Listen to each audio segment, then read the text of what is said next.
Assalamualaikum warahmatullahi wabarakatuh. Kami dari kelompok 3 akan membawakan materi yang berjudul elektrokimia. Adapun anggota kelompok kami yang pertama yaitu Nur Fauzianti Bakhtiar, selanjutnya ada saya sendiri Andi Amalia Ramadhani Agus, selanjutnya ada Rante Tapi, ada Usnadila, ada Latifa, ada Nabila Febrianti, ada Dwi Anugrah, ada Indah Sari, dan ada Yin Taufan. Tanpa berlama-lama, yuk kita simak video penjelasannya. Definisi dari elektrokimia. Elektrokimia adalah cabang ilmu kimia yang mempelajari tentang hubungan antara reaksi kimia dan fenomena listrik. Dalam elektrokimia, proses kimia yang melibatkan transfer elektron antara spesies kimia dianalisis dan dimanfaatkan untuk menghasilkan atau menggunakan energi listrik.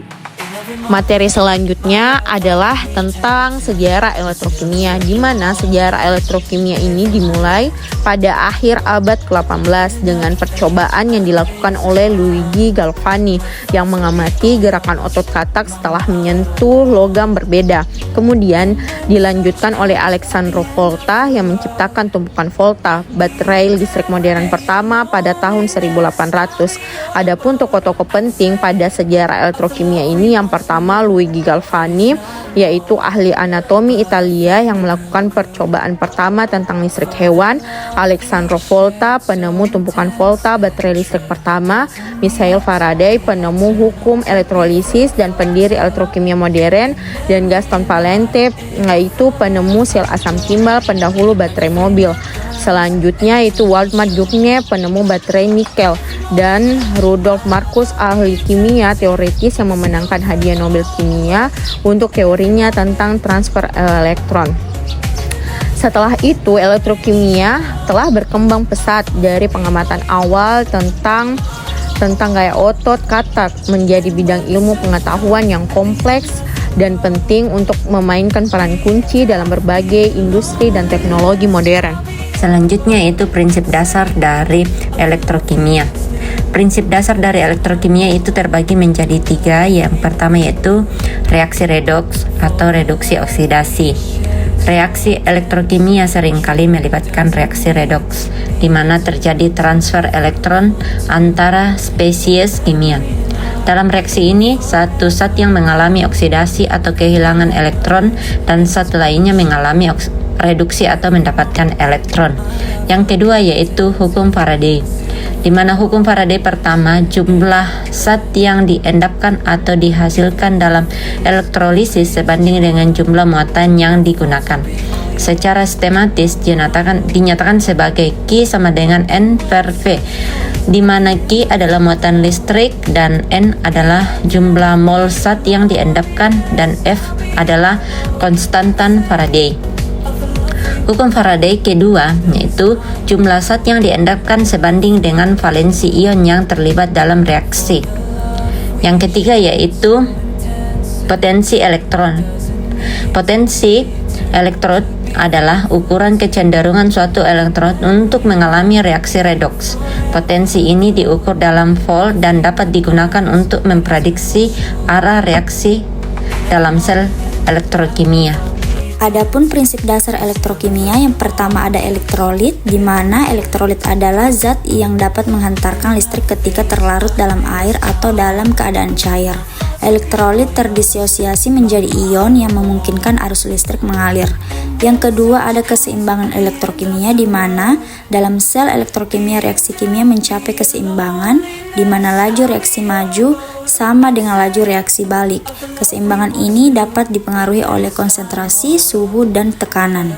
Yang ketiga ada aplikasi praktis prinsip-prinsip elektrokimia diterapkan dalam berbagai bidang termasuk baterai dan penyimpanan energi, sensor elektrokimia, mengukur konsentrasi. Macam-macam elektrokimia. Yang pertama, sel galvanik atau sel volta, yaitu sel yang mengubah energi kimia menjadi energi listrik melalui reaksi redoks spontan.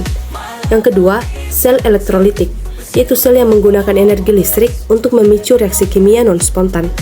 Yang ketiga, elektrolisis, yaitu proses di mana arus listrik digunakan untuk memecah senyawa menjadi komponen-komponennya. Yang keempat, baterai, yaitu perangkat yang menyimpan energi kimia dan mengubahnya menjadi energi listrik melalui reaksi redoks. Yang kelima, sel bahan bakar, yaitu sel yang mengubah energi kimia dari bahan bakar seperti hidrogen dan oksigen menjadi energi listrik. Yang keenam, sensor elektrokimia, yaitu alat yang menggunakan reaksi elektrokimia untuk mendeteksi dan mengukur konsentrasi zat tertentu dalam larutan. Yang ketujuh, korosi, yaitu proses elektrokimia yang menyebabkan kerusakan pada logam akibat reaksi dengan lingkungan. Dan yang kedelapan, elektrokimia organik, yaitu cabang elektrokimia yang mempelajari reaksi elektrokimia yang melibatkan senyawa organik. Tantangan dan inovasi. Banyak proses elektrokimia seperti elektrolisis dan reaksi dalam sel bahan bakar masih memiliki efisiensi yang rendah. Meningkatkan efisiensi konversi energi menjadi tantangan utama untuk mengurangi biaya dan meningkatkan kinerja, serta beberapa bahan baku yang digunakan dalam teknologi elektrokimia seperti litium untuk baterai terbatas dan dapat menyebabkan masalah pasokan di masa depan. Mencari sumber daya alternatif dan mendaur ulang menjadi bahan penting. Inovasi terbaru dalam teknologi elektrokimia contohnya yaitu baterai solid state menggunakan elektrolit padat daripada elektrolit cair yang meningkatkan keamanan dan densitas energi. Inovasi ini dapat mengurangi risiko kebakaran dan meningkatkan umur baterai. Serta ada beberapa juga inovasi teknologi elektrokimia lainnya. Contoh soal hukum Faraday. Pertanyaannya, dalam proses elektrolisis larutan natrium klorida atau NaCl, berapa banyak natrium atau Na yang dapat dihasilkan jika arus listrik sebesar 5 ampere mengalir selama 2 jam? Diketahui massa molar natrium adalah 22,99 gram per mol. Penyelesaiannya, langkah pertama kita menghitung muatan listrik atau Q. Q sama dengan I dikalikan T. I adalah 5 ampere dan T adalah 2 jam. Karena waktu harus dalam detik, 2 jam dikali 3600 detik per jam sama dengan 7200 detik. Maka Q sama dengan 5 dikali 7200, hasilnya 36.000 kolom. Langkah yang kedua, menghitung jumlah mol natrium atau N. Dalam reaksi elektrolisis NaCl, 1 mol natrium memerlukan 1 mol elektron. Kita hitung mol elektron dengan rumus N sama dengan Q dibagi F. Q adalah 36.000 dan F, konstanta Faraday, adalah 96.485 kolom per mol. Jadi N sama dengan 36.000 dibagi 96.485, hasilnya kira-kira 0,373 mol natrium. Kemudian langkah yang ketiga, menghitung massa natrium. Massa sama dengan N dikali massa molar. N adalah 0,373 mol dan massa molar natrium adalah 22,99 gram per mol. Jadi massa natrium yang dihasilkan adalah 0,373 dikali 22,99, hasilnya sekitar 8,56 gram. Jadi dalam proses elektrolisis selama 2 jam dengan arus 5 ampere dapat dihasilkan sekitar 8,56 gram natrium. Baik, untuk contoh soal berikutnya yaitu dalam percobaan elektrolisis massa tembaga yang terpendapkan adalah 3,27 gram. Jika arus yang sama dialirkan melalui larutan Ag+, berapa massa perak yang akan terendapkan? Pembahasannya yaitu menentukan massa ekivalen Cu dan Ag. MCu sama dengan ArCu dibagi bilangan oksidasi Cu sama dengan 63,5 dibagi 2 sama dengan 31,75. Sedangkan Me Ag berarti ArAg dibagi dengan bilangan oksidasi yaitu Ag-nya 108 dibagi 1 sama dengan 108.